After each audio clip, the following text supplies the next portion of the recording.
This is Forever, a Morgan Cross FBI suspense thriller, Book 5, written by Blake Pierce, read by Theresa.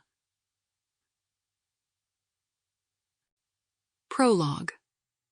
"Please," Stacy whimpered, her voice muffled by the damp cloth that pressed tightly against her lips. She couldn't see, not through the blindfold, but the cold, hard surface beneath her sent shivers up her spine as she struggled to find purchase on the slick surface. Her captor's hands were rough and unyielding, tying heavy weights around her ankles with a cold efficiency that left her breathless.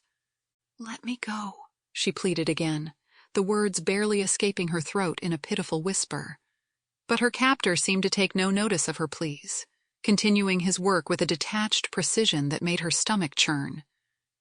Stacy's heart pounded in her chest as the blindfold rendered her world dark and shapeless. She strained to hear anything that might give her a clue as to where she was. The faint sound of water lapping at the edges of something solid reached her ears, accompanied by an unmistakably strong scent of chlorine. "Help!" she attempted to scream through the cloth, the sound echoing through the empty space around her. "Somebody help me!" To her surprise, her captor stilled his movements and took hold of the blindfold, ripping it away from her eyes. As the darkness gave way to light, Stacy blinked furiously, trying to make sense of her surroundings. Slowly the world came into focus. A night sky dotted with stars, the faint outline of a roller coaster in the distance, and the shimmering expanse of water beside her. As her eyes adjusted, it became clear that this wasn't any ordinary pool. Shadows darted just below the surface of the water, their shapes unmistakable even in the dim light. Dolphins? She was standing beside a pool filled with dolphins. And there were more pools, too. "Whoa! Why?" she stammered, terror robbing her of coherent thought. Her captor said nothing, his face expressionless as he regarded her with an unsettling calm. Panic surged through Stacy's veins, her mind racing to find a way out of this nightmare.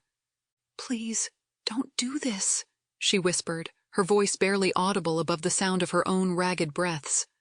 But as her captor turned away from her, his actions spoke louder than any words ever could.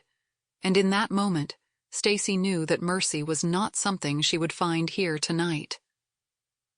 "Look at me," the man commanded, his voice cold and detached. Stacy's heart pounded in her chest as she forced herself to meet his gaze, confusion and desperation swirling within her. What do you mean?"